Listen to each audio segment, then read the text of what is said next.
Bonjour à tous, nous sommes le vendredi 4 juillet 2020. Je vous retrouve pour cette nouvelle vidéo, avec joie bien sûr, pour vous parler du temps.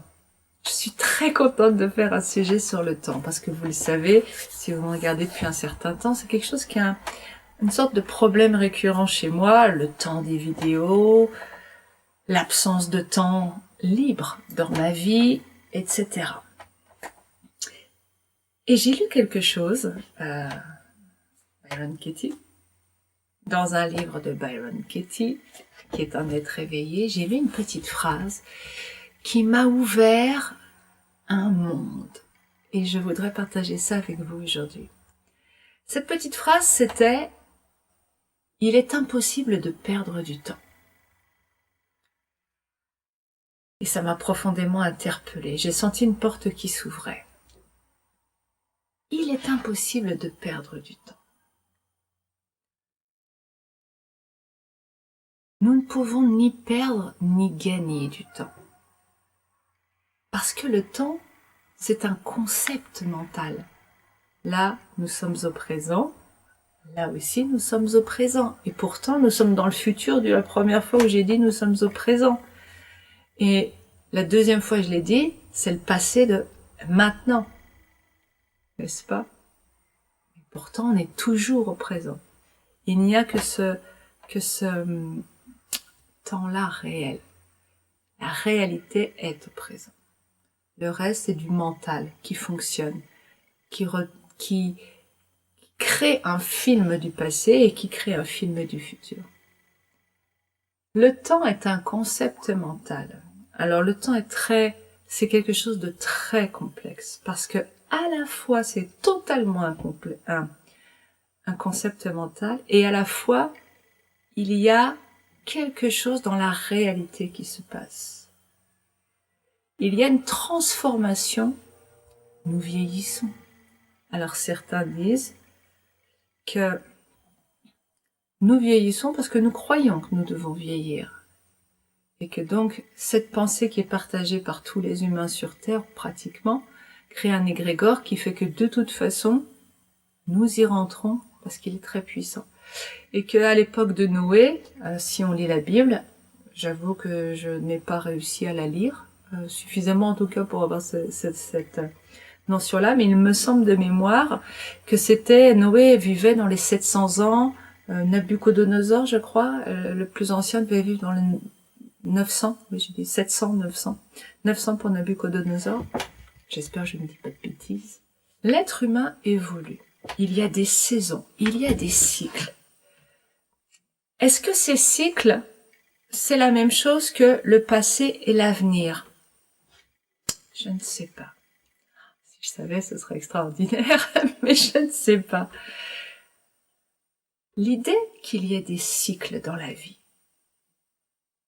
indépendamment d'une notion de temps,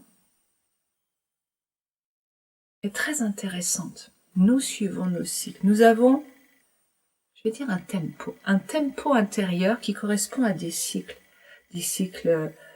diurnes, des cycles nocturnes, le sommeil, hop, 1h15 à 1h à 2h, je crois, un cycle de sommeil, ses propres sous-rythmes à l'intérieur, un tempo général, pareil dans la journée, des temps hauts, des temps bas, qui s'enchaînent dans notre cerveau, bon, etc. On va pas étudier les rythmes biologiques. Mais il y a cette notion, voilà, de roue qui tourne. Ok. Mais les cieux, quand je le regarde, il est toujours fixe. Pourtant, il y a un déplacement. Et ce qui est très intéressant dans cette notion de temps, c'est qu'il y ait la notion d'espace. On dit espace-temps, mais espace-temps parce que, je le vois comme ça. Imaginez que vous regardiez juste une roue qui tourne. Vous voyez les cieux, qui est fixe, qui est le nombril quelque part, et vous voyez ça qui tourne. Ok, c'est son tempo, son rythme. Mais en même temps, il y a un déplacement. Quand je ne regarde que ça, je ne vois pas le déplacement. Mais cette notion de tempo est reliée à une notion d'espace. Gagner du temps, perdre du temps. Le temps est un concept mental. Nous vivons dans le présent. Comment je peux gagner du présent? Ça n'a pas de sens. Je perds du présent. Je perds du présent. Là, je suis dans le présent. Je peux pas le perdre. Je suis là. Comment je pourrais perdre le fait d'être là? Et en fait, là où j'ai trouvé ça magnifique, c'est de prendre conscience et de réaliser que oui, je pouvais perdre du présent. Je pouvais perdre le fait d'être là. Je perds le fait d'être là quand je commence à partir dans mes pensées. Et quand je commence à partir dans mes pensées, qu'est-ce qui se passe? Je perds le présent pour aller dans un espace-temps autre. Je change de dimension. Je pars dans le mental. C'est tellement subtil tout ça, je ne sais pas si j'arrive à être claire avec vous. Mon mental, quand je me dis je perds du temps, c'est mon mental qui juge que ce que je fais n'est pas satisfaisant. On est d'accord? Je perds du temps. Réfléchissons. Ça veut dire quoi je perds du temps? Je perds mon temps. Quand est-ce que je perds mon temps? Par exemple, quand je fais la queue et qu'à la fin, chez la boulangère, il n'y a plus de pain. J'ai perdu 10 minutes à faire la queue. Ok. Donc, j'ai perdu 10 minutes parce que je n'ai pas eu ce que je voulais. Et il me semble que si vous généralisez, que vous recherchez dans les exemples, n'hésitez pas à laisser des commentaires si vous trouvez d'autres exemples qui infirment ce que je viens de dire. C'est toujours très enrichissant. Il me semble donc que quand on juge avoir perdu du temps, c'est parce qu'on n'a pas obtenu ce que l'on voulait. C'est-à-dire que le mental juge que ça a été du temps négatif parce qu'il n'a pas eu ce qu'il voulait. Le despote, là, Jean-Paul, le despote mental, juge que c'est pas du temps. C'est pas du temps positif, c'est du temps négatif. Ok, il juge. Imaginez que Jean-Paul, que votre mental, que je personnifie en l'appelant Jean-Paul, juste comme ça pour le plaisir. Imaginons que votre mental, tchoc, il sort de votre tête, il s'installe à côté de vous et ça devient un être humain qui s'appelle Jean-Paul. Et qui dit, là, ce temps-là, il est négatif. Ok. Et alors? Eh ben, je suis pas content. Ok. Et alors? Eh ben, eh ben, on aurait dû faire autre chose. Regardez Jean-Paul comme il est magnifique. On aurait dû faire autre chose. Faire. On aurait dû, c'est du conditionnel. C'est-à-dire, c'est la projection. Jean-Paul est en train de dire, nous sommes des devins et nous devons utiliser notre temps efficacement pour faire et avoir ce que l'on veut. Vous remarquez qu'il n'y a pas de notion d'être là-dedans. Jean-Paul, il n'est pas content parce qu'il parle de faire et d'avoir. Et qu'il y a un écart entre ce qu'il veut et ce qu'il fait ou ce qu'il a. Ok? Mais moi, Sandrine, quand je lâche le faire et l'avoir, je suis, je vis, vous vivez. Ok? Bon. Est-ce que vivre, c'est gâcher? Il me semble que nous sommes nés pour vivre, non?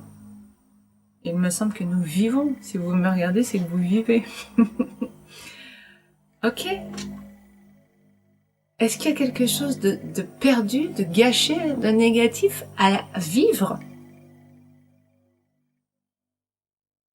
Oui, mais. J'imagine. Je fais le cas de figure. Oui, mais.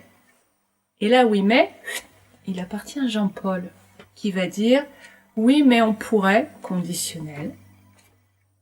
Je ne suis pas dans le présent. Je suis en train de partir dans le film de Jean-Paul, là, qui va me raconter que si on avait, on aurait pu, on n'a pas, passé, on aurait pu, avenir, conditionnel, etc. Un film. Je vais gagner du temps. Alors ça, c'est quelque chose qui me parle beaucoup. Je vais gagner du temps, ça veut dire que je vais me dépêcher pour obtenir quelque chose que je veux. Et quand j'ai démonté ça, j'ai trouvé ça merveilleux. Je vais me dépêcher, ça veut dire quoi? Ça veut dire que je vais me mettre dans un état de tension, de stress, plus ou moins accentué, pour obtenir quelque chose. Et qu'est-ce que je souhaite obtenir quand je me dépêche? Je suis le genre de personne, en tout cas jusqu'à il y a pas très longtemps, c'est-à-dire il y a 2 jours, à être à l'heure, à la minute près. Parce que voilà, c'est l'heure, bon. Sinon on me donne une autre heure et je suis à une autre heure. Ok, à la minute près. Et des fois, je vais essayer, je vais me dépêcher pour gagner du temps pour arriver à être à l'heure. Vous voyez, si je sens que je suis possiblement en retard, ok. Qu'est-ce que ça m'apporte d'être à l'heure? Eh bien, ça m'apporte... Ouais, ça pourrait être intéressant de faire un sujet directement là-dessus. Qu'est-ce que ça m'apporte d'être à l'heure? Être à l'heure, ça m'apporte de la quiétude intérieure. Quand je suis à l'heure, je suis détendue. Okay, j'ai rendez-vous à 30, il est 29, je suis prête. Okay. Je suis zen. Et donc, si je remonte le scénario là, 1 heure avant, je suis dans un état de stress et de tension pour obtenir d'être peut-être à l'arrivée zen. Dans le présent, je vais être dans le stress pour obtenir de la détente. C'est toujours ce système-là. Je me fais souffrir au présent pour obtenir du bien-être dans le futur. Remarquez comme ça n'a pas de sens. Depuis que j'ai découvert ça, alors je sais ça fait peu de temps, mais depuis que j'ai découvert ça, je prends conscience que, et si j'étais dans la détente maintenant? Est-ce que je vais être en retard? Je ne sais pas. J'ai remarqué que ce qui changeait, et déjà j'ai remarqué beaucoup de preuves que quand je lâche cette idée de gagner du temps, ou d'en perdre à faire des choses qui me mettent en retard, je suis détendue. Dans le présent, je suis déjà dans cette détente et ce bien-être. Et je fais exactement les mêmes choses que je ferais si j'étais dans la peur d'être en retard, si j'étais dans la tension, si j'avais peur de perdre du temps. Mais je les fais avec détente. Dans l'action, c'est la même chose. Et je vais à la même vitesse, hein. Je vais pas moins vite parce que je suis dans la détente. Par contre, dans l'être, il y a un changement énorme. Je passe de la tension à la détente. Je passe d'un mode de fonctionnement qui est la souffrance dans le présent pour le bien-être dans l'avenir à le bien-être dans le présent pour un bien-être éternel. Si je suis tout le temps bien dans le présent, je suis éternellement bien. Gagner du temps est donc un concept mental qui m'amène à créer de la tension et du stress dans ma vie. Perdre du temps est un concept mental qui me crée de la tension et du stress dans ma vie. C'est du mental, piloté par mon négatif, afin de générer des émotions négatives, donc des basses vibrations dont mon négatif se nourrit. Il n'y a pas de notion de temps réel. Je suis. Dans la vie quotidienne, j'ai un rendez-vous, je me prépare, ça change rien.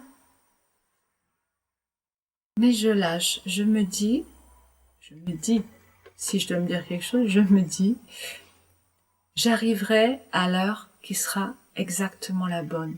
Je suis en retard sur la montre, j'ai rendez-vous chez le dentiste, c'est du vécu. J'ai rendez-vous, j'arrive 5 minutes après. j'arrive dans la détente.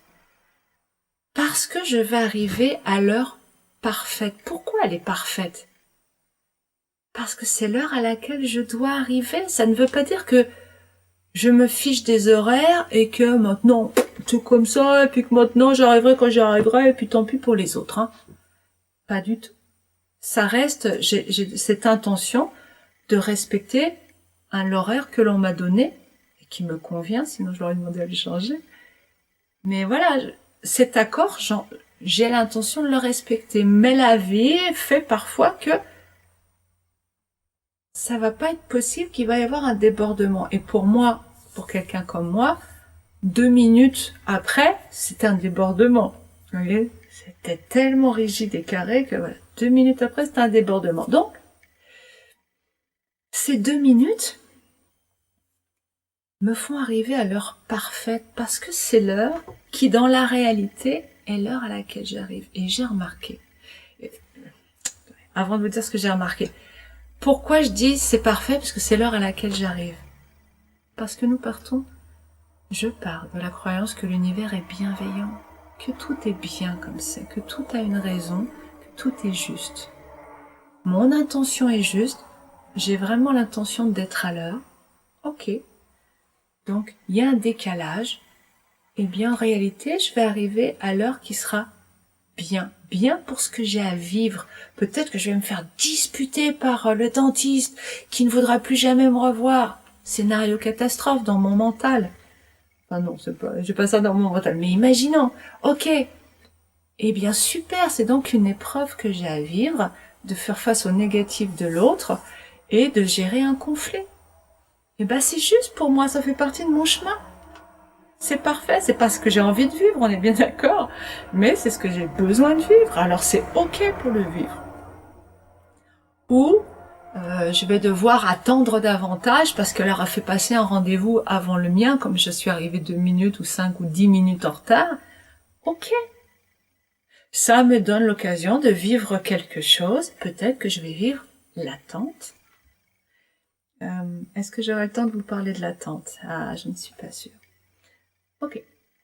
Et pourquoi je dis que j'arriverai aussi à l'heure parfaite? Parce que j'ai réalisé, j'ai constaté que quand je suis en retard, toujours avec l'intention d'être à l'heure, quand je suis en retard, ça correspond à l'heure réelle à laquelle la dentiste peut me prendre, le magasin ouvre, la banquière, le temps qu'elle qu'elle finisse avec le client d'avant, me prend, etc. En réalité. C'est autre chose pour les gens qui ont l'intention inconsciente d'être en retard. Mais je crois que je vais vous en parler dans une vidéo suivante, pour creuser encore cette notion du temps. Je m'arrête là pour aujourd'hui. Je vous souhaite une belle semaine. Prenez le temps d'être là et de prendre soin de vous à chaque seconde. Parce que c'est tout ce que vous avez, ce que vous aurez jamais. Maintenant. À bientôt.